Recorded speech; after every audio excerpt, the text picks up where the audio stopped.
Es uno de los grandes debates, no nomás de la fe, no nomás de las religiones, de la ciencia. Estaríamos diciendo que Jesús en realidad no murió, sino que fue colocado en ese estado de animación suspendida, tal vez como un medio de resurrección futura. Todo lo que se cuenta de Jesús no es a través de sus propios escritos, sino de los terceros. Había en ese lugar una tumba excavada en la roca, un madero que se identificó como parte de la cruz y una gruta que coincidía con las descripciones bíblicas del sepulcro donde se colocó el cuerpo de Cristo. Jesús existió. Okay. Punto. Fue a lugares que ni se imaginan, a convertirse en un maestro, y lo logró. Este proyecto se trató de irse a aquel momento en el que Jesús fue crucificado y ver también dónde terminó. Entonces, ¿qué pasa con las otras historias y los otros santos sepulcros que no están en Israel? Todo parece ser como de cierta forma manipulado. Como dice tal cual la descripción del lugar, quizá ya no está aquí. Y que tal vez estos ya habrían diseñado estas cámaras para poder resucitar a Cristo. Pensar que existe una posibilidad de que en esa tumba, aunque sea mínima, sí, que en esa tumba resida Cristo, güey.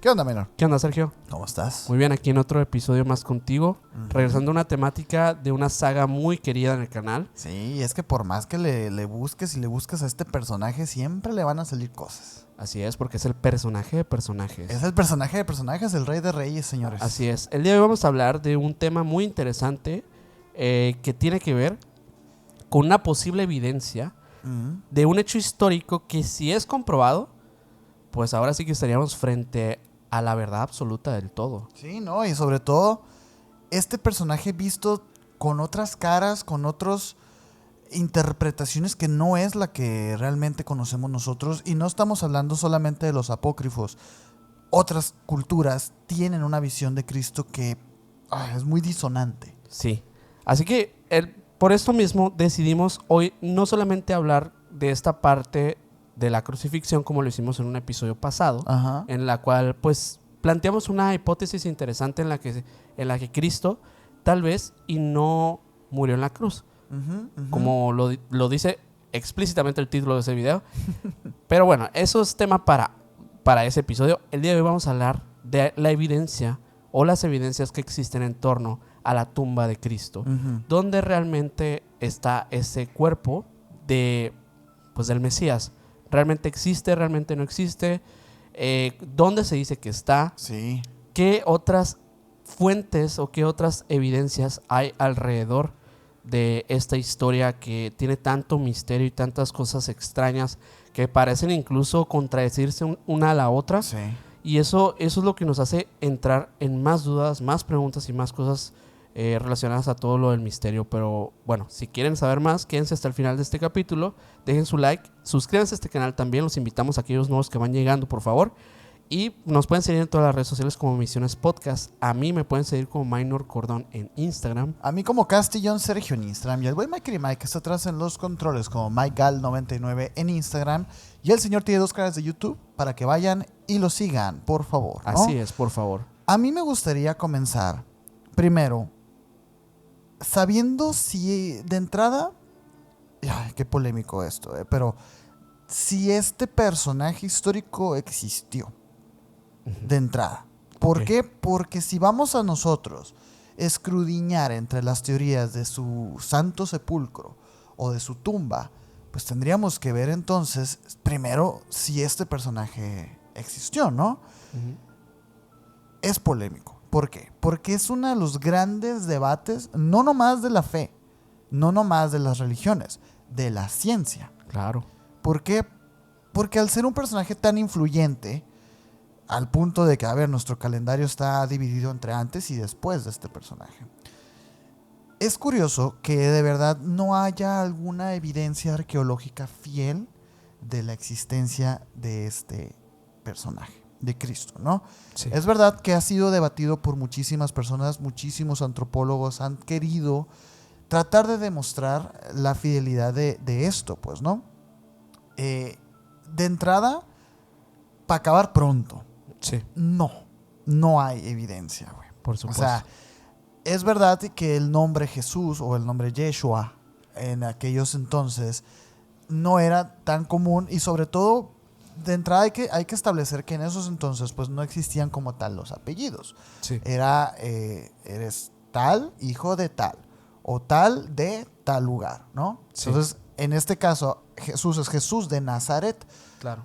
Tratar de dar con un personaje llamado Jesús y que venga de Nazaret es una tarea que ambigua, ambiguísima. Y de aquí parten un montón de estudios modernos que no parten desde el negacionismo o desde el escepticismo de querer demostrar que Jesús no existió, sino todo lo contrario, queriendo tratar de dar con esta figura de una u otra manera, pues, ¿no? Ya sea a través de los artefactos diversos, las reliquias, de las todo antiguas esto. reliquias sagradas, incluso de los relatos orales que se daban en los diversos pueblos de aquellas regiones, de que tal vez sí hubo una figura que no solamente estuvo en la antigua Israel o Jerusalén, sino que también estuvo en otras regiones como la India, en otras partes que se conectaron históricamente con los años, con aquella historia de ese Mesías, ¿no? Sí, de alguna manera ha habido confirmaciones a través de estas cosas. Sí, pero es curioso, porque fíjate, la sábana de Turín, que es una de las grandes reliquias que nos describen físicamente cómo era Jesús, ¿no? ¿Por qué? Porque es todo su cuerpo completo. Se puede ahí determinar estatura, se puede determinar ahí peso, se puede determinar ahí hasta el color de la tez, ¿no? E incluso esas que son reliquias sagradas y que son pruebas fehacientes de la existencia de este personaje no son tan fiables. ¿Por qué? Porque bueno, ha habido un montón de estudios con respecto a esta reliquia y habrá quien diga que es real, habrá quien diga que es falsa. Lo cierto es que después de la primera cruzada que hubo de los templarios, bueno, los previos templarios a recuperar Tierra Santa, bueno, desde ahí apenas desde ahí se empezó a descubrir estas reliquias, pues, ¿no? Reliquias que con el paso del tiempo han pasado de mano en mano y de forma en forma. Esta reliquia del sudario de Turín ni siquiera es la primera. O sea, hubo otro sudario que se supone que es el original, pero que tampoco es original, porque ese sí, quién sabe dónde quedó. Luego está esta otra que es como la lanza de Longinus, ¿no? Que de entrada los escritos nunca mencionan a este romano, a este centurial romano que atravesó con su lanza el costado de Cristo y de donde sale agua y todo esto. Sangre. Agua y sangre. Esa lanza tampoco es confirmable, pero existen las reliquias como parte quizá de una propaganda de una religión que está apenas en auge, ¿no? Lo curioso es que muchas personas han intentado encontrar estas reliquias como si supieran de alguna manera, a método de confirmación tal vez de testigos o personajes claves en el mundo, que sí existen o que estuvieron en algún momento y que tal vez si la posesión fue pasando de mano a mano a tal grado que se distorsionó incluso la misma forma de estos objetos o incluso se intercambió el objeto por otro. En muchos casos, ¿no? Por ahí dicen que la Nevere encontró la lanza de Longinus y que de hecho pues que Adolfo la tuvo en su posesión y por eso mismo como que en algún punto histórico él empezó a tomar mucho poder, ¿no? Y después cuando él la pierde es cuando él básicamente pierde la vida, ¿no? Sí. Es curioso que personajes históricos como este señor hayan querido dar con estas cosas. Sí, siendo que, como les decía ahorita, en la ciencia no hay un concilio de que haya existido o no este personaje. Obviamente, como ya lo hemos mencionado antes, existe como tal en una escala de realidades en el que claro que es algo que influye hoy en día nuestras vidas indudablemente, ¿no? Sí. El hecho de, por ejemplo, aquí vamos a poner una de las imágenes que se dice que son más fieles de una presunta imagen de Cristo, que eso es generada por inteligencia artificial, ¿no? Una que inteligencia ya antigua. Antigua, ajá, que nos muestra el rostro de una persona de tez morena, pues desalineado, como se podría esperar de un ser humano pues de hace 2000 años, y con más rasgos musulmanes de esos entonces, pues, ¿no? Esa es como una de las imágenes que tenemos que se supone que son más fieles en cuestión de este personaje que es Jesús. Por ahí hay otros como investigadores que se dividen entre dos, pues, ¿no? En los que son escépticos y los que no. Sí. Aquellos que son escépticos incluso aceptan la figura de Jesús como un personaje histórico. ¿Es esto que dicen el Jesús histórico? Y el Jesús Cristo, ¿no? O el Jesús bíblico incluso. El Jesús bíblico. Hay un señor que se llama Bart D. Ehrman, que él es un ex cristiano, experto en textos antiguos y es un historiador escéptico. Fíjate la declaración que hizo una vez. El vato en su libro Did Jesus Exist? Del 2012, él dice: Jesús existió. Punto. Y el argumento contrario es ignorancia histórica. Muy atrevido el señor, porque como te digo, la pista de este judío de Nazaret que fue crucificado por los romanos, pues no hay una pista. Y como tampoco se supone, bueno, aquí vamos a decir se supone porque van a ver que a lo mejor y sí hay, se supone según los escritos antiguos, pues no hay tampoco un cuerpo. Entonces no hay manera de demostrar realmente la existencia de este señor. Hay un consenso académico general en el que se habla de que sí, ok, vamos a aceptarlo, aunque no haya pruebas, vamos a aceptarlo para tener un punto de partida, ¿no? Este consenso dicta que pues Jesús fue un predicador judío del siglo I, que tuvo seguidores, que fue crucificado por los romanos y que su figura dio origen al cristianismo. Eso es el consenso. Como te digo, basándose pues, no quiero decir fe, pero pues en esos antiguos escritos y en la historia. En cuestiones espirituales también. En cuestiones espirituales y cómo se ha desarrollado la historia después. O sea, porque al final de cuentas, como se dice aquí, su figura fue, pues sí dio origen al movimiento cristiano, que ese sí existe. O sea, ese sí se ha permeado hasta el día de hoy. Salen dudas, obviamente, porque hasta el día de hoy tampoco se ha encontrado realmente un escrito de su puño y letra. Claro. O sea, todo lo que se cuenta de Jesús no es a través de sus propios escritos, sino de los terceros, que en este caso pues son figuras que son denominados los apóstoles, pues, ¿no? Claro.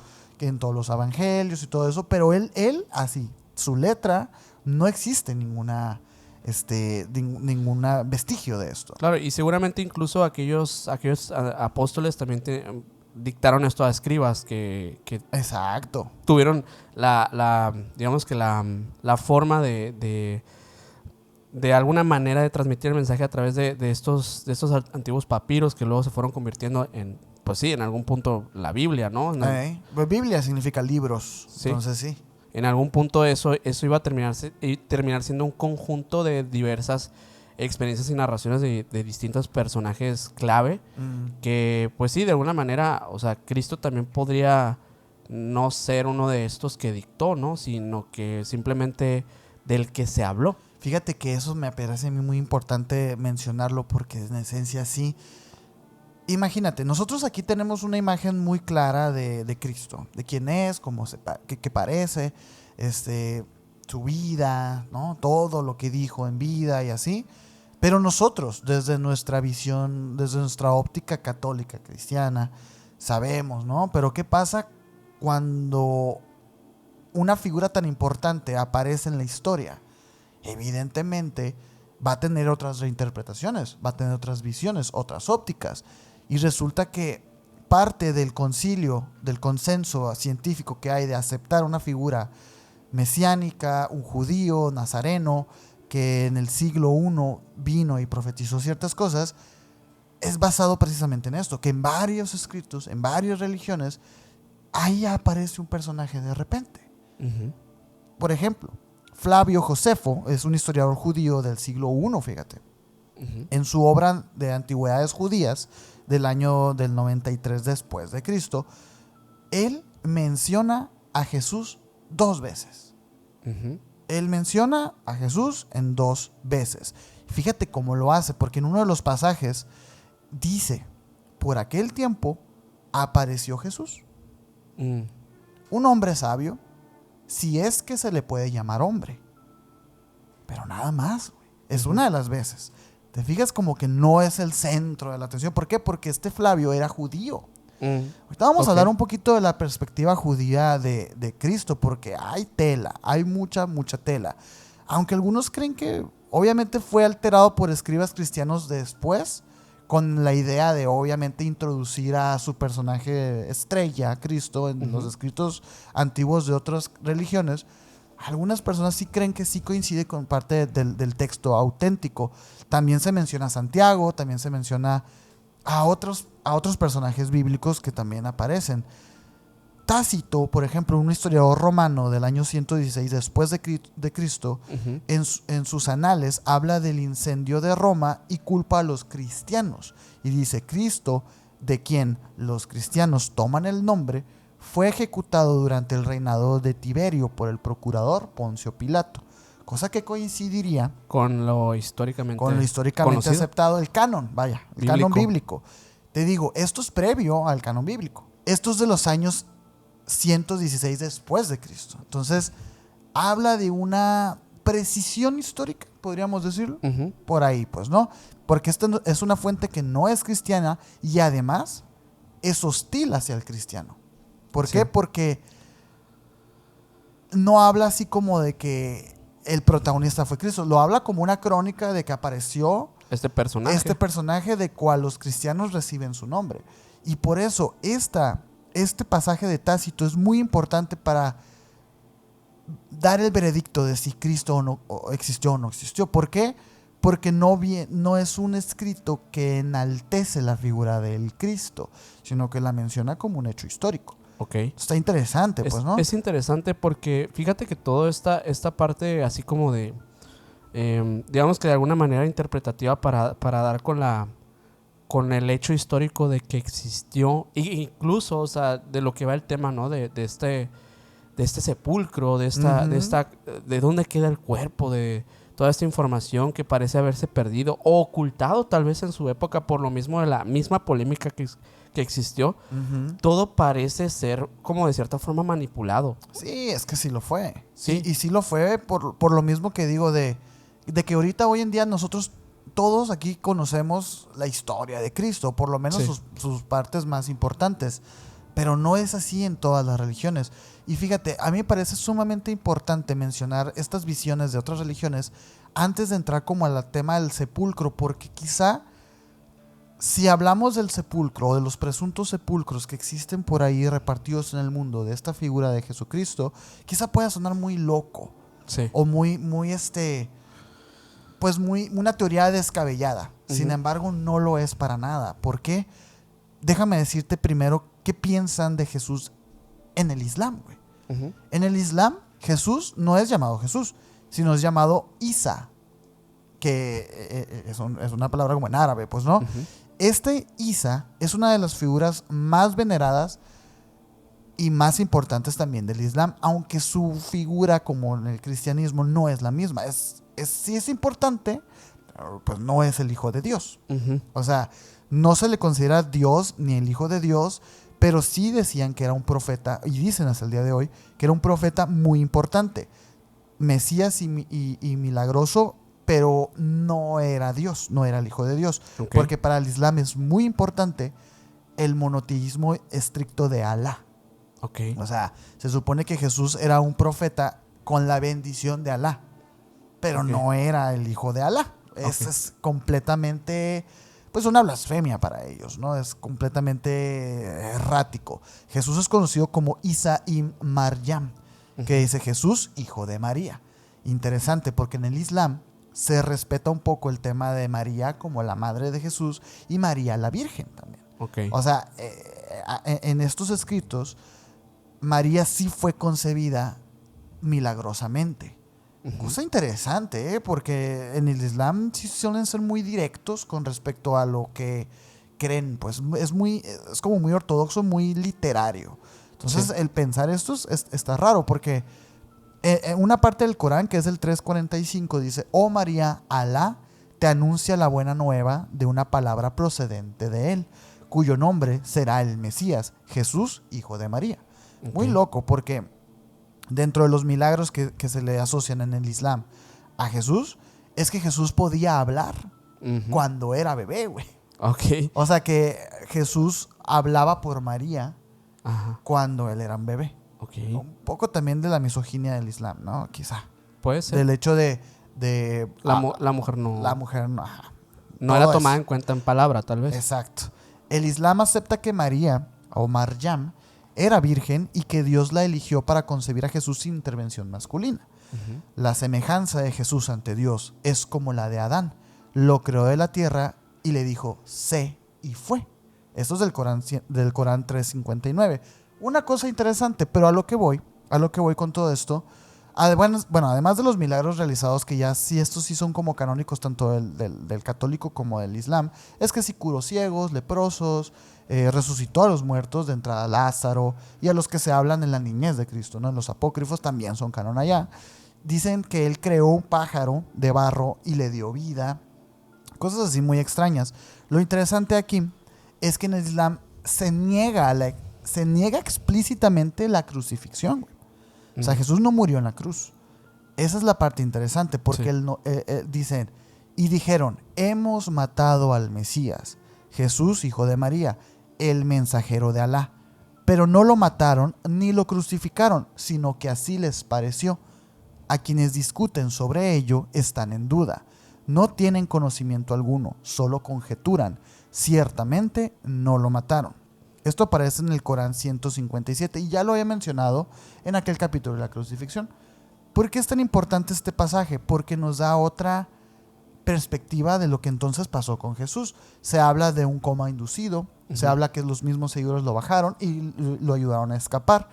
Esta es la base clara de que Jesús entonces, de entrada, uno, tiene una sepultura que no es la que creemos que es. Porque según el milagro de la resurrección, Jesús resurrecciona desde una cámara funeraria, una tumba, pero se supone que no, pues en el Islam se supone que él ni siquiera llega ahí. A él lo llevan y lo exilian y lo sacan, lo salvan, pues, ¿no? Entonces, ¿qué sucedió con Jesús entonces? Sino que Dios lo elevó hacia sí y Dios es poderoso y sabio, dice el Corán 158. Según este pasaje, Jesús fue elevado al cielo con cuerpo y alma, y que según ellos creen que está esperando el momento de regresar al final de los tiempos como parte del fin del mundo y todo eso, ¿no? Ahora sí que cumpliendo todas las profecías del Apocalipsis, y de hecho sí, hablan de que él va a regresar ya no como un profeta, sino como un juez. Okay. Entonces está interesante, pues no, se supone que él no murió. Y ahorita, antes de empezar a grabar, tú me mencionabas un dato súper interesante que habla precisamente de esto. En el Corán ellos creen, en el Islam, creen que no murió, sino que él va a morir en la segunda venida. Pero él ahorita, hoy en día, no murió. No muere. Está vivo. Y de cierta forma sí debe ser, ¿no? Canónicamente, o sea, su cuerpo no existiría, pero su cuerpo debió existir en algún lugar, en una hipotética cámara, tumba, etcétera.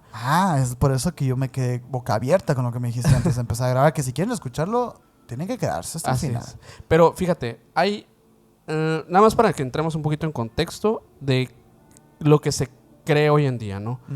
En el año 325 después de Cristo, ya cuando el Imperio Romano se había vuelto, ya no estaba peleado con el cristianismo. Sí, lo habían aceptado. Ya estaba aceptado porque Constantino ya se había vuelto cristiano. Su madre, Helena, de hecho era una muy devota cristiana, que emprendió una peregrinación a Tierra Santa. Helena. Ella lo hizo con el fin de encontrar todo lo que tuviese que ver con los lugares sagrados que tuvieron que ver con la vida de Cristo y específicamente con la muerte de Cristo. Y con la Vera Cruz. Así es. Sí. Según las crónicas de un señor llamado Eusebio de Cesarea, Helena afirmó que tuvo una visión que fue guiada espiritualmente hasta un lugar específico en Jerusalén. Ahí ordenó excavar bajo un antiguo templo dedicado a la diosa romana Venus. Y lo que encontraron fue muy sorprendente porque Había en ese lugar una tumba excavada en la roca, un madero que se identificó como parte de la cruz y una gruta que coincidía con las descripciones bíblicas del sepulcro donde se colocó el cuerpo de Cristo. En ese mismo lugar, Constantino ordenó la construcción de lo que sería una iglesia muy majestuosa que sería considerada como la iglesia del Santo Sepulcro. Y esta fue inaugurada en el año 335 después de Cristo. Desde entonces, este sitio ha sido considerado por millones de adeptos como el lugar donde pues, se dio la muerte de Cristo, la sepultura y la resurrección también. Es uno de los lugares más santos que existen. De la tierra. Y hablando de todas las religiones del mundo. O sea, estamos hablando que este lugar es considerado así de que... Está ese y la Gran Mezquita, que es este cubo negro. Uy, que luego vamos a hablar de eso. Luego hablaremos de eso. Pero actualmente, el complejo actual, pues está como destruido y reconstruido varias veces. A ver, 1700 años. Sí, pues muchas cosas han pasado. Y hay dos cosas interesantes que están en ese lugar. La primera es una capilla llamada la Capilla del Ángel, que contiene un fragmento de piedra que se cree que era la que sellaba la entrada del sepulcro. Esta que hemos visto en representaciones infinitas. La rueda, pues. Ajá. Esta roca, sí. Exacto. La segunda es la cámara funeraria, donde se encuentra una losa de mármol colocada ahí. Y durante siglos nadie se atrevió a mover esa losa hasta el 2016. A la bestia. Debió haber sido como un evento histórico. Pero pues no estábamos en el tema. No, estábamos nosotros en otro cotorreo. En octubre del 2016, un equipo de la Universidad Técnica Nacional de Atenas fue autorizado para abrir este lugar como parte de una restauración que le iban a hacer. Y lo que descubrieron bajo ese mármol fue impresionante. Había una losa de mármol más antigua. Ah, cabrón. Y debajo de esta había una cavidad de roca caliza tallada, justo como las tumbas del siglo I. Cosa que coincidía, ajá. Los arqueólogos, midieron y analizaron los materiales, confirmando que la estructura de roca tenía más de 1700 años. Esto, pues, no prueba directamente que Jesús estuvo ahí, pero sí valida que la tradición de que se venere desde los primeros siglos como su tumba, pues digamos que sí puede coincidir un poquito. Bueno, bastante. Además, encontraron, ahí sí, lo interesante, residuos de materiales orgánicos que hasta la fecha siguen en análisis y todavía sin resultados concluyentes. Estos restos de polvo de mármol también, o sea, que están en este lugar, también coinciden más o menos en el siglo IV, o sea, poquito después. Como que como por la misma reconstrucción y etcétera, ha sido manipulada y tiene como muchos siglos en los que tiene materiales de diferentes etapas históricas. Pero lo que sí es muy cierto es que sí tiene una conexión con el primer siglo de la historia. Hay un patroncito ahí. Muchos dicen que tal vez, bueno, y algunos historiadores lo dicen, creen que Helena pues lo hizo más que nada como una estrategia imperial, este tema. Es lo que te iba a preguntar, o sea, si realmente sí está basada en algo tangible, pues. Realmente Helena se basó meramente en visiones, o sea, para dar con este lugar, cosa que puede tener un sesgo bastante fuerte. Sí. Tal vez también era una forma de hacer que Jerusalén de cierta manera tuviese la relevancia que tiene hoy en día, o sea, el hecho de... No, bueno, sí la tenía, pero como más bien como la superioridad en cuestión teológica. Porque de entrada, o sea, Tierra Santa siempre ha estado peleada, ¿no? Porque es la tierra a la que se le prometieron a los hijos de Dios y todo esto. El problema es que de entrada, como les estaba platicando ahorita del Islam, ellos descartan la crucifixión como el fin de la vida de Cristo. Así es. Y de entrada descartan que Cristo haya sido el Hijo de Dios. Entonces esa es la disputa que se tienen ahorita pues en lo que es Tierra Santa, Jerusalén. Es un tema, sí. Es un tema muy, muy grande, Israel, pues, ¿no? Y ya tenemos un capítulo que no hablamos de eso propiamente, pero... No, pero se habla de la historia tan grande de disputas que hay. De entrada, o sea, todo lo que no tenga que ver con el Corán, en el Islam se le considera una desviación teológica. O sea, se les considera una mala interpretación. Entonces, el hecho de que de entrada Elena haya descubierto el lugar sagrado en el que fue sepultado Cristo, les da un peso propagandístico también al cristianismo de esas épocas. Así como y más siendo una devota tan... Sí, y además siendo ella la madre de uno de los patriarcas de Roma. Sí, o sea, y sobre todo pues queriendo establecer esta nueva creencia, ¿no? Que era algo nuevo para aquella época. Es muy curioso cómo de repente estos movimientos históricos en el cristianismo, si los reduces a lo que son, eran movimientos propagandísticos, como en la Primera Cruzada, que los templarios ahí van y descubren reliquias, ¿no? En cada pueblo que van conquistando. Y es que la otra es eso, ¿no? O sea, el hecho de que existiesen las reliquias o parte de la madera sagrada de la cruz, pues es muy fácilmente falsificable, ¿no? Eso es una realidad. Sí, güey, es fe, pues. Es fe. Hay una teoría también que dice que tal vez la tumba original fue de alguna manera escondida o destruida para impedir la idolatría de este lugar. Los esenios o primeros cristianos habrían mantenido el lugar en secreto para protegerlo del saqueo romano, para que aquello que verdaderamente era sagrado, lo que realmente era sagrado, siguiera fuera del alcance del mundo. A mí me pregunto yo, por ejemplo, o sea, es una tumba del siglo I que tampoco era de un rey ni nada de eso. Lo que dice la Biblia es que eran terrenos de Lázaro, de la familia de Lázaro, y que fueron ahí y dejaron a Jesús. Pero no estamos hablando de una pirámide, ¿no? O sea, era una cueva que tenía una bola, una rueda que tapaba la... Mi pregunta es, ¿qué iban a saquear los romanos de ahí, güey? ¿Qué iban a saquear? Yo creo que por esto mismo es que se les llaman las reliquias sagradas, ¿no? Porque al final de cuentas el hecho de... pero es que no son sagradas hasta que el cristianismo se establece. O sea, pero pues eso es a lo que voy. O sea, ¿qué miedo hay de que saqueen? Pues ¿qué hay adentro? Obviamente que para un cristiano, claro, una piedra así, ¿no? Es súper sagrada, pero hoy 2000 años después. Pero en esos entonces... Tal vez sí también lo era. A la bestia, pues no sé, güey. Yo pienso que puede haber esa fe. O sea, lo que yo veo ahí es los esenios. Sí, son claves ahí. Claro. Porque se habla de que Jesús pasó tiempo con los esenios y aprendió de los esenios. E incluso se volvió maestro. Pues. Entonces, a lo mejor para los esenios era muy sagrado y ellos resguardaron el secreto que nada más ellos consideraban valioso. Pero hasta fíjate, ese momento. Hasta ese momento. Pero sí. Creo que el tiempo igual hizo lo suyo porque al final de cuentas sí, esas reliquias les dio la razón. Siguen siendo objeto tanto de investigación como de indagación y búsqueda e incluso estudio aquellas supuestas que se han encontrado, ¿no? Sí. La cantidad de astillas de la Veracruz.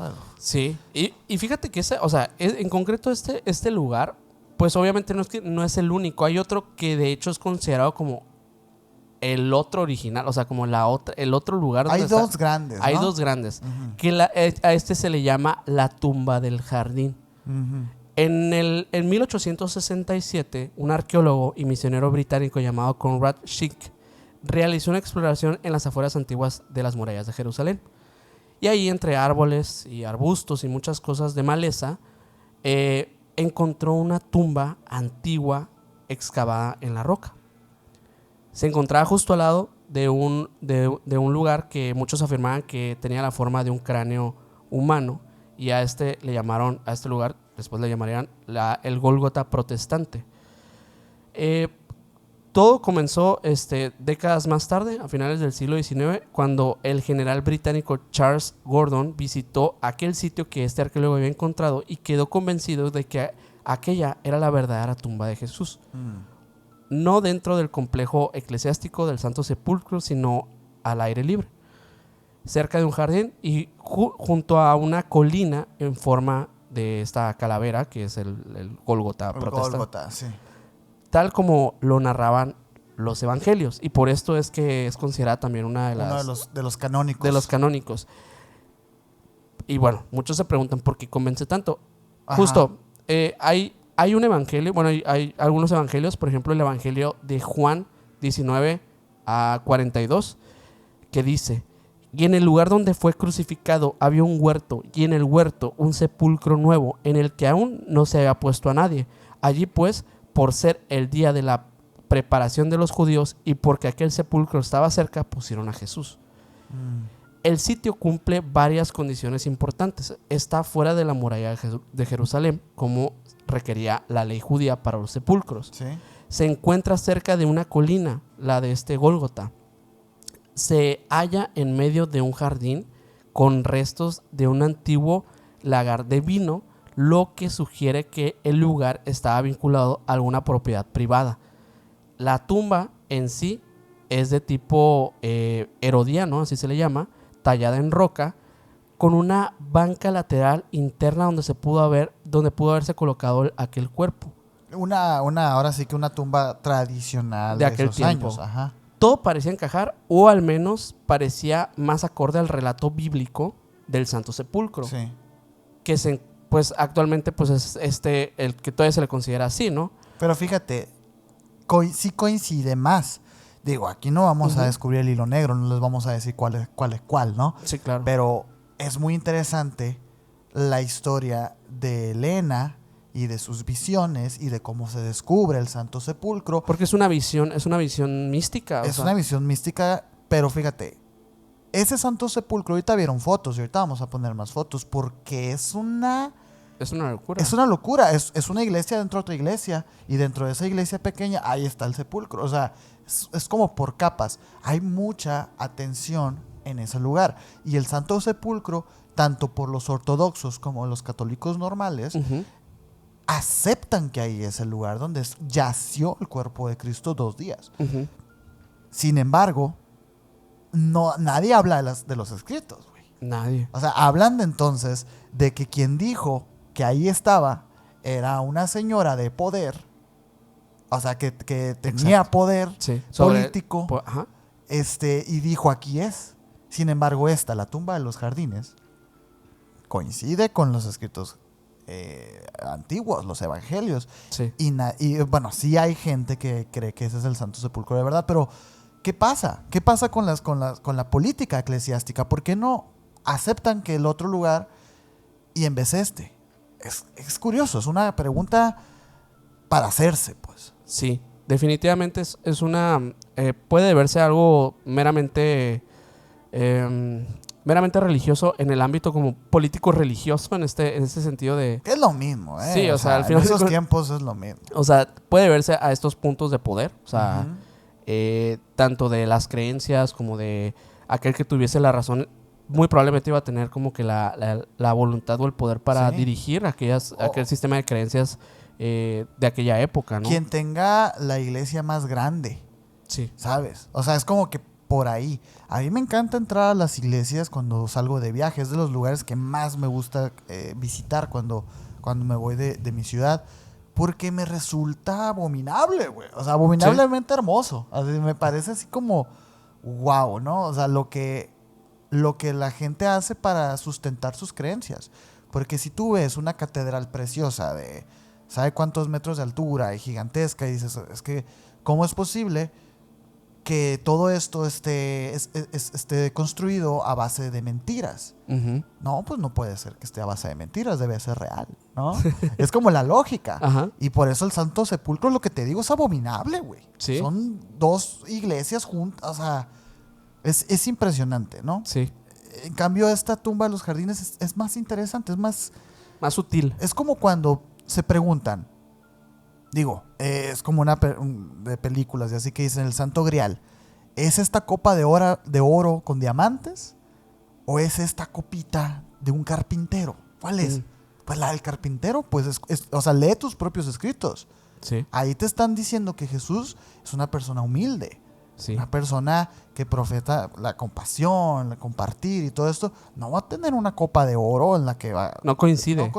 No coincide simplemente con lo que tú mismo me estás enseñando. Sí. Fíjate, me pongo... se me va la cabra al monte. Oye, te quería platicar algo porque es una de las... se conecta con un episodio que hicimos hace un tiempo que tiene que ver con una forma de estudio bastante alternativa que dio con ciertas respuestas interesantes en torno a esta tumba de Cristo. A ver. Por ahí estuve indagando que existe un instituto llamado el Farsight Institute. Este instituto está dedicado a estudios de diversos tipos, sobre todo de campo de campo, pero de visión remota. Ah. El Farsight Institute actualmente sigue activo y sigue trabajando en diversos proyectos y tiene... Es independiente totalmente. Sí, es independiente y tiene muchas investigaciones, o sea, tienen a varios colaboradores de este tema. Interesantes por ahí. Y hay algunos que sí han trabajado, pues incluso que hablan de haber trabajado en proyectos como Stargate. O sea, hay algunos que están ahí que han dado con esos proyectos gubernamentales. Pero hoy en día pues operan de esta forma, o sea, operan pues, de manera independiente, colaboran, etcétera. Y dentro de estos proyectos, de hecho yo me metí a la página de internet porque ahí tienen como que una serie de videos, investigaciones, etcétera. Me encontré con un apartado que decía Proyecto La Crucifixión. Y este se hizo en el 2014. Hubo algunos colaboradores, pero uno de los principales colaboradores de este proyecto, o digamos que el principal de la investigación, fue Dick Alkir, que este señor ha sido como que uno de los que más ha entrado en diversos proyectos en torno al Farsight Institute. Es de los principales colaboradores y los que más proyectos tiene, ¿no? Él descubrió una cosa bastante interesante, porque si te fijas, pues obviamente van a estudiar algo que tiene que ver con un viaje pues de visión remota, pero a través del tiempo. O sea, van a irse hasta la etapa histórica donde van a ver a un personaje que podría ser Jesús. Qué fascinante, güey.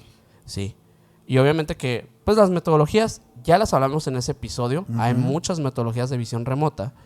Pero en esencia, o sea, lo voy a decir muy rápidamente como que ¿qué es la visión remota? Básicamente es una habilidad extrasensorial que ciertas personas poseen o desarrollan para poder de alguna forma viajar de forma remota, así como puedes estar tú, por ejemplo, trabajando de forma remota en tu casa con internet.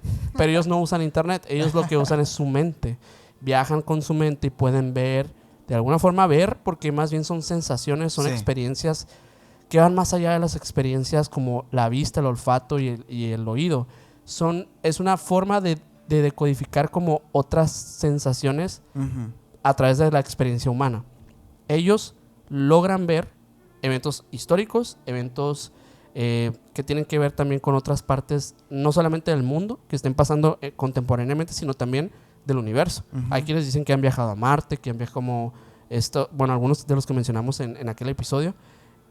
Pero bueno, en concreto este proyecto se trató de irse a aquel momento en el que Jesús fue crucificado y ver también dónde terminó, dónde terminó aquel cuerpo. Claro. O dónde terminó aquel Cristo que asciende a los cielos. O sea, ¿dónde está el cielo? ¿Sabes? Hay muchas respuestas interesantes. Sí, sí. Y más si vas de forma cósmica o de esta manera remota.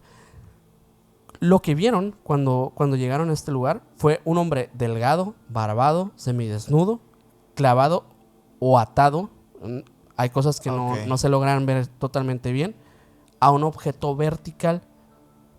Lo que distinguen es que hay dolor, hay angustia, pero el alma no se retira. O sea, es decir, que sigue ahí. Describen a un grupo de personas mirando, algunos con intención hostil, pero otros escondidos, observando, con temor, y otros con vergüenza. El hombre que está ahí no muere del todo. Su energía vital ahí está presente, como si su cuerpo se resistiera a salir. Dick afirma que cuando estuvo en ese lugar sintió una frecuencia energética inusual a la de otras experiencias de visión remota. Alrededor de este hombre en concreto había algo que parecía no ser común. Su cuerpo emitía algo que, según él, distorsionaba el tiempo. Algo que alteraba la percepción del entorno, por lo cual había cosas que él no podía ver del todo bien. Era como si todo el tiempo estuviera mucho más denso, como si se sintiera más pesado navegar en ese lugar, como si el momento se estuviera grabando en todas las capas del universo, así lo menciona, al mismo tiempo. ¿Sabes? Creo que lo entiendo. Sí. O sea, sí puedo... O sea, puedo dimensionar, ¿sabes? Una densidad así, sí, ¿no? Como un líquido que se vuelve cada vez más espeso. Cada vez más espeso, ajá. En la misión de otro colaborador llamado Das Smith, se muestra que tras el abandono del lugar por parte de los romanos y espectadores, un pequeño grupo de hombres vestidos con ropas blancas de lino, sin símbolos militares, se acerca. Ellos son metódicos, pero no lloran, no es un ritual funerario. Lo bajan con cuidado, el hombre aún respira levemente.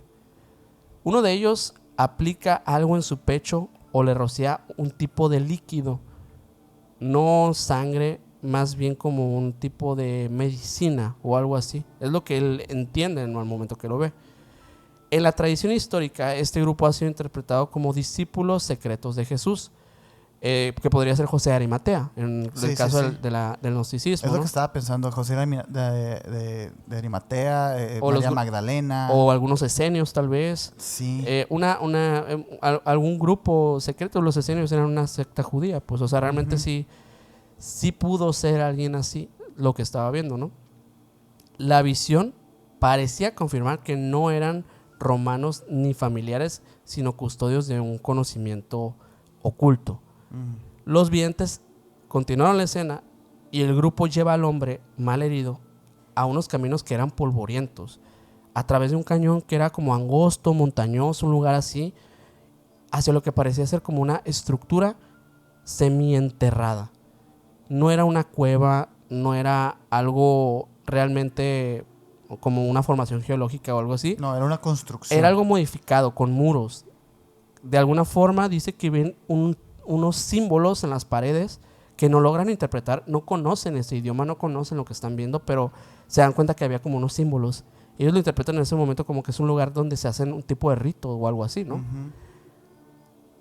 Dijeron incluso sentir que en ese lugar había como una tecnología que estaba fuera del lugar, como algo en la antigüedad que era tecnológico, que no lo saben, no lo entendieron, pero parecía como que esa cámara tuviese algo de tecnología. Dick describe el ambiente cargado como si ahí concentraran frecuencias energéticas distintas a las que estaban en la zona donde estaban en la cruz. Una vez dentro de la estructura, los videntes ven cómo el cuerpo del hombre es colocado en lo que parece una cápsula o un sarcófago de cristal opaco, rodeado de tubos finos y una luz azulada o dorada. ¿Qué? Que vibra levemente. No hay sangre, el cuerpo se estabiliza y uno de los videntes afirma que estaba en un estado como de suspensión, no muerto, en coma, pero no vivo, exacto. Como si lo hubieran puesto en pausa. Y esto, en ese momento, ellos lo interpretaron como que esa tecnología era algo, pues, históricamente desconocido. O sea, no sabían. Oye, hasta el día de hoy. Hasta el día de hoy. Sí, o sea, ellos dijeron, esa tecnología, pues, no parece ser como una tecnología humana, o por lo menos no que conociéramos nosotros. Algunos dispositivos parecían integrados con la piedra, como si fuera como una tecnología natural o incrustada en la naturaleza del lugar.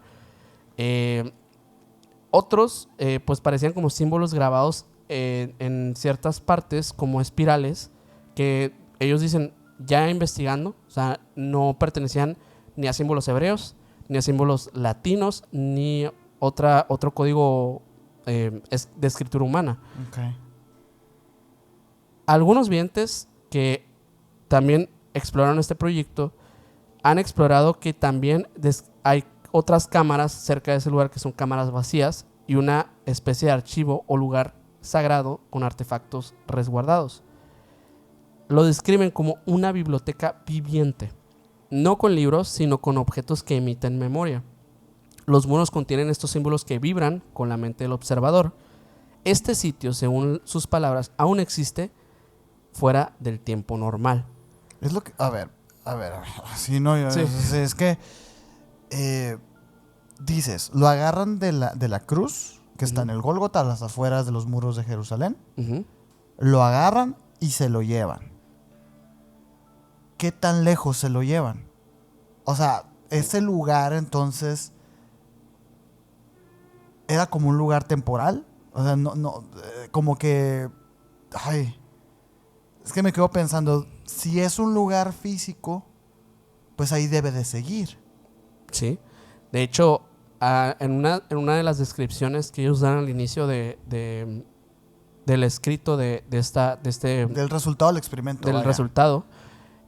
Dicen que coincide a regiones cercanas a lo siguiente: las cuevas de los manuscritos del Mal Muerto, las ruinas esenias de Qumran y zonas que no están exploradas totalmente, por lo cual no tienen tampoco ellos mucha información a método de visión, de la frontera del desierto de Parán o cerca del monte de Oreb.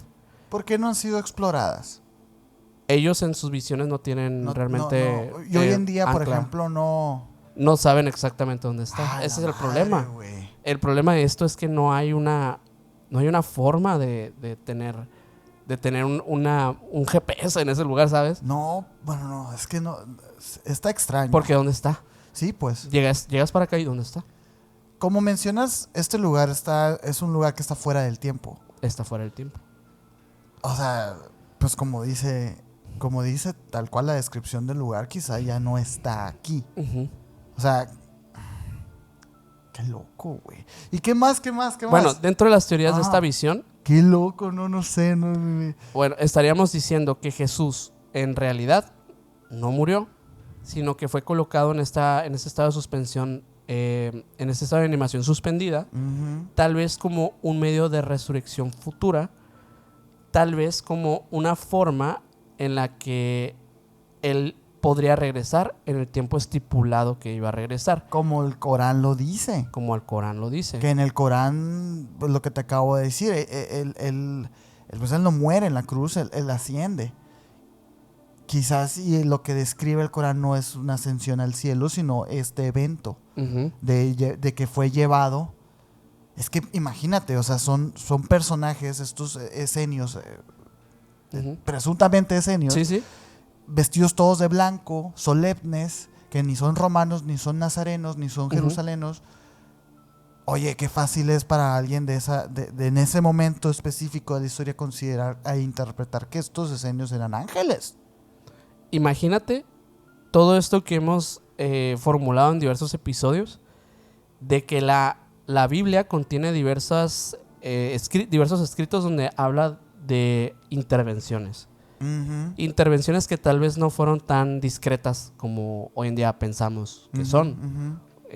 Intervenciones que hablan de que tal vez el Arca de la Alianza era un artefacto de unas entidades. Una tecnología avanzada, sí. Sí, unas entidades que puede ser directamente de Yahvé o de estos Elohims. De los Elohims. O quién sabe. Y que tal vez estos ya habrían diseñado estas cámaras para poder resucitar a Cristo. Pero eso, digo, es una locura. Al final de cuentas, como que toda esta formulación de la teoría como tal, estos señores no la plantean así. Yo te la estoy diciendo así, pero...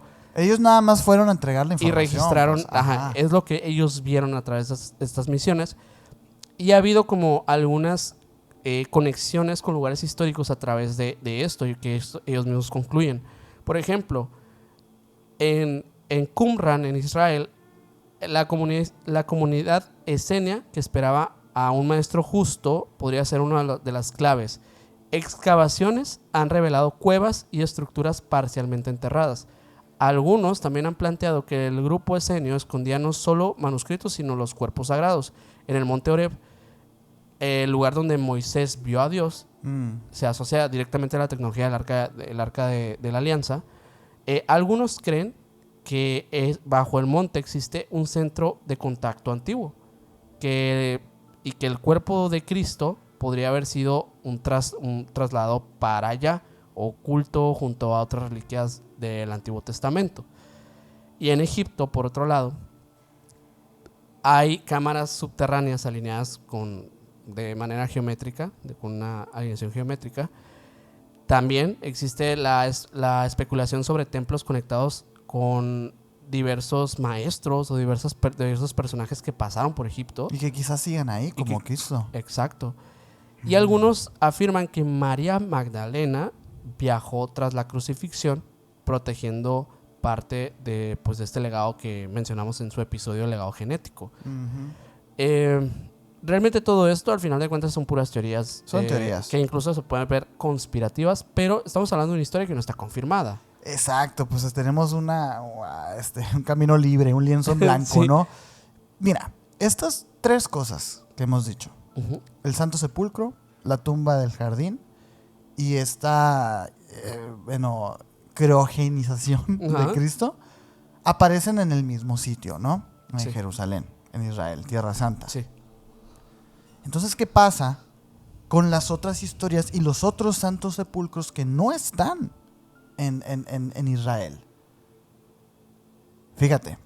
Sí. Y me remito de nuevo a las visiones distintas de otras religiones con respecto a la figura de Cristo. En el hinduismo existe una interpretación. Ajá. En el hinduismo Jesucristo no forma parte del canon sagrado, obviamente, ni de sus escritos tradicionales, ni nada de eso. Pero hay algunas corrientes que lo han interpretado y adoptado como una figura espiritual poderosa, comparable con un maestro iluminado, un avatar divino o incluso con una reencarnación de lo divino. ¿Qué es un avatar? Pues no, en algunas escuelas hindúes se dice que Jesús fue un avatar, es decir, una encarnación de Vishnu, al igual que Krishna. Okay. Al igual que Krishna, que Rama o Buda. Ajá. O sea, es como un personaje importante. Esta visión es especialmente fuerte en movimientos modernos. ¿Por qué en India y en Asia y en estos lugares existen interpretaciones de Jesús? Si Jesús no fue, digámoslo, su mensaje no fue esparcido hasta después de Cristo. Y sabemos que esas religiones pues tienen muchos años. Bueno, porque se dice, y hay leyendas de que Jesús anduvo allá, sí, en la India y en el Himalaya. La leyenda de Jesús en la India y en el Himalaya es una narrativa obviamente apócrifa y alternativa. Claro. Pero existe. Sí. Esto obviamente está fuera de los evangelios tradicionales que sostiene que Jesús viajó al Oriente, que viajó especialmente, fíjate, a la India, al Tíbet y a Nepal. Puro lugar sagrado de miles y miles de años. O sea, durante... Y se le asocia, pues, o sea, se le relaciona a los años perdidos de Cristo. Que eso sí no se sabe. Según el canon bíblico, de los 12 a los 30 años, Jesús estuvo de carpintero, humildemente, y recibiendo nada más, aprendiendo, y así, pues no. Y dicen que el despertar de Jesús vino con el bautizo. Sí. Pero no, hay otros datos que dicen que de los 12 a los 30 años, Jesús se hizo un hombre de mundo. Todo el conocimiento que luego iba a venir a esparcir a Tierra Santa no le vino de forma divina. Según el canon, sí. Claro. Pero pues es que hay años perdidos, muchos años perdidos. Son 18 años en los que no se sabe qué pasó con Cristo. Y a mí me parece como muy lógico pensar en un Cristo inquieto, curioso, que tiene dones y todo esto, como lo mencionan los apócrifos, y que a su vez fue en busca de respuestas a aquellos lugares más antiguos y más sagrados, porque también fue a Egipto, fue a lugares que ni se imaginan, a convertirse en un maestro, y lo logró. Dicen estas leyendas que después de la crucifixión no murió, sino que regresó a vivir y morir en Cachemira. Este lugar también tiene su cotorreo, porque en Cachemira también existe un santo sepulcro de Jesús. Los años perdidos, ¿dónde estaba Jesús, no? Los evangelios canónicos, como te mencionaba ahorita, dicen que pues él estuvo en Jerusalén y que guardó silencio absoluto hasta los 30 años cuando inició su ministerio. Este periodo, como les decía, son los años perdidos de Jesús. Según la leyenda, Jesús dejó Israel siendo muy joven y viajó por la ruta de la seda, pasando por Persia hasta llegar a la India y al Tíbet. Sí. A mí me fascina la visión de un Jesús del Tíbet, en el Tíbet. Un Jesús trotamundos, güey. Sí, claro. Le da mucho sentido a todo. Ay, me encanta a mí la visión de ese Cristo hambriento de conocimiento y de la gnosis, ¿sabes? Sí. Allí se supone que estudió con sabios hindúes y budistas, que aprendió sánscrito, que se sumergió en las enseñanzas del Vedanta y vivió como un Brahman ascético. Jesús en el hinduismo es conocido como Isa. Isa, según estos textos tibetanos, hindúes y todo, es descrito también por los viajeros europeos como Jesús, el Isa en el Himalaya. Esta versión sostiene que Isa enseñaba que todos los seres humanos eran iguales ante Dios y predicaba contra las castas, ¿no? Por ello fue perseguido también allá con las autoridades eclesiásticas de esos lugares por los brahmetos ortodoxos y viajó hacia el oeste, regresando a Judea para continuar divulgando el mensaje hasta que finalmente los romanos, los judíos, lo agarraron y lo crucificaron, pues, ¿no? Eso es lo que supuestamente se habla. La teoría del regreso tras la crucifixión va de que según esta corriente, según estas leyendas, Jesús no murió en la cruz, pero sí que sí fue crucificado, pero que no murió, cayó en una especie de trance profundo o un coma inducido y que sus seguidores lo rescataron y lo ayudaron a huir en secreto. De ahí que se mezcla un poquito con todos los evangelios apócrifos de Judas, que hablan de que él sustituyó a Jesús en la cruz, ¿sí? Y todo esto, ¿no? Dicen que vivió en Cachemira, donde continuó sus enseñanzas. Y por ahí se habla de que murió a los 100 y feria años, pues. O sea, que murió muy grande. Sí. Que ahí residió. Y hay una tumba. Ajá. La tumba de Rosabal. Aquí vamos a ver unas imágenes que si ustedes creían que la tumba de los jardines era humilde, parece un templo cualquiera hindú. Y pensar que existe una posibilidad de que en esa tumba, aunque sea mínima, sí, que en esa tumba resida Cristo, güey. Me parece alucinante. Y que todo mundo esté allá en la super abominación que tienen como santos peleándose y haciendo acuerdos para poder. Sencillo, como Jesús vivió, güey. Sí. Ay, a mí me parece súper poético y súper que tiene sentido. Obviamente tiene sentido si se los cuento de esta manera, pero hay otras versiones, obviamente. Pero obviamente que todo esto, bueno, si fuese así, o sea, número uno, habría un cuerpo. Hay un cuerpo. Ajá. Ahí hay un cuerpo. En Rosabal hay un cuerpo. Esto está en Srinagar, en la capital de Cachemira, en India. Ahí existe este santuario antiguo llamado Rosabal, que algunos afirman que allí está enterrado Yus Asaf. Yus Asaf fue un sabio extranjero que vino del oeste y vivió durante décadas enseñando verdades espirituales. Yus Asaf, algunas personas dicen que es Jesús y que vino del oeste. ¿Cómo que coinciden algunas cosas? Obviamente que si tú vas y le preguntas a una persona de esta región, pues te van a decir que está Yus Asaf. Sí, o sea, no es Jesús. No es Jesús. Sobre todo porque en los escritos antiguos hindúes no existe una figura como Jesús. O sea, existe el Isa. Pero es otra cosa, pues. O sea, no es el hijo de Dios ni nada de eso. Es más bien como un avatar, una reencarnación de Krishna, de Buda y todo esto. Pero no es el hijo de Dios, no es el Mesías.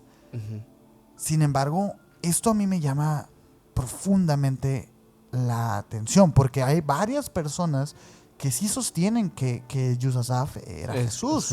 O sea, antropólogos alternativos que han dedicado su vida a tratar de demostrar esta verdad.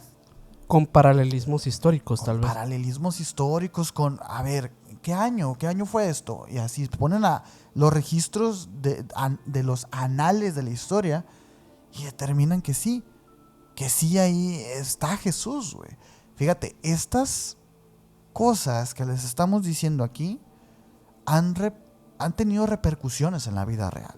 Porque este lugar, este santuario antiguo que está ahí, las autoridades islámicas locales, porque ahí se profesa el islam y el hinduismo, han restringido el acceso a las personas porque estas noticias no son nuevas. Okay. O sea, ya tienen años que se saben. Digo, no te estoy hablando de miles de años, o sea, te estoy hablando de unos 20, 50 años que se saben. Ajá.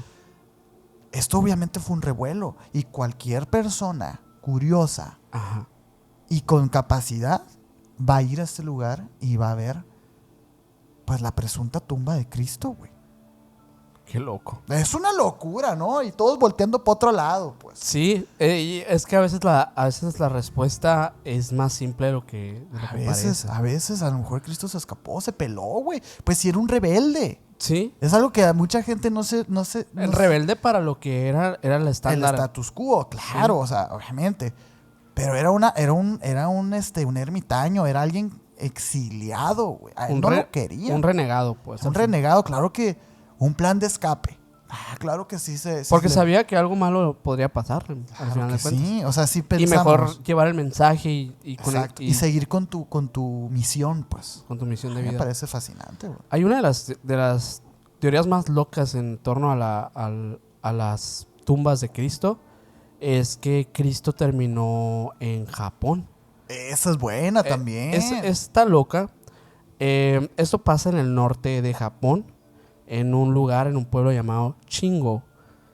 Para la mayoría de sus habitantes, pues ese lugar, pues es un lugar que no está muy conectado con el tema cristiano. O sea, por supuesto no tiene nada que ver. Tampoco hay templos ni catedrales de estas cosas. Pero ahí hay un claro en un bosque donde una cruz de madera desgastada se alza sobre la hierba con una placa en japonés que dice: este es el sepulcro de Jesús de Nazaret. Es que vean la imagen. Si ustedes o sea, vamos del Santo Sepulcro a esto, lo menos a esto, ¿no? Pero es que puede ser, güey. Según la tradición oral preservada por los ancianos del pueblo y por diversos textos perdidos, Jesús no murió en la cruz. Eso ya lo hemos dicho, pero pues fue en este caso, para aquellos, para esta leyenda, su hermano menor, Izukiri, quien ocupó su lugar tras un intercambio en secreto facilitado por seguidores del maestro. Uh-huh. Jesús, herido y perseguido, huyó de Judea, cruzó Asia Central y tras años de travesía llegó hacia las Islas del Sol Naciente. ¡Qué loco! Y no podría ser, sí podría ser. Claro se estableció lo que hoy en día es Shingo, bajo el nombre de Daitenku Taro Jurai.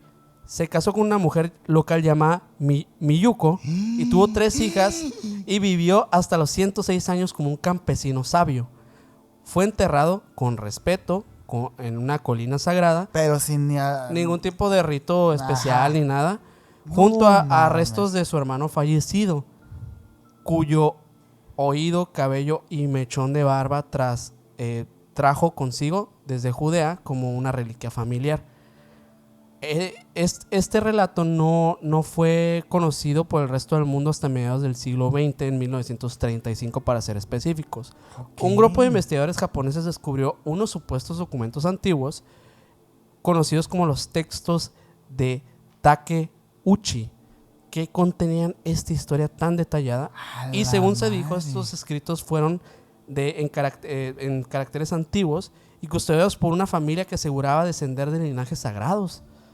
Es que te imaginas la línea de sangre que hay ahí. Pues ahora son japoneses. Ahora son japoneses, güey. Los documentos relatan cómo Jesús viajó a Japón durante la juventud para estudiar pues la sabiduría pues oriental, ¿no? O sea, todo esto pues obviamente que sí está muy conectado con esa parte espiritual. Es lo que te digo, a mí me encanta la visión de un Jesucristo hambriento de conocimiento, güey. Y por supuesto que se va a ir allá, sí, a unas corrientes de pensamiento que son completamente diferentes a las que él y a la vez alineadas y a la vez pensando siempre en el respeto, el prójimo, el crecimiento espiritual, ética. Ajá, o sea, claro, puede ser, güey. Y estos textos antiguos, los Takeuchi, fueron supuestamente confiscados o destruidos poco tiempo después por las autoridades japonesas bajo presión, según algunos, de poderes internacionales y religiosos, como podría ser el Vaticano, claramente, ¿no? Puede ser. Cada año en primavera, algunos locales celebran una ceremonia peculiar en el montículo que representa la tumba de Jesús. No, es que es un montículo de tierra. Es un montículo.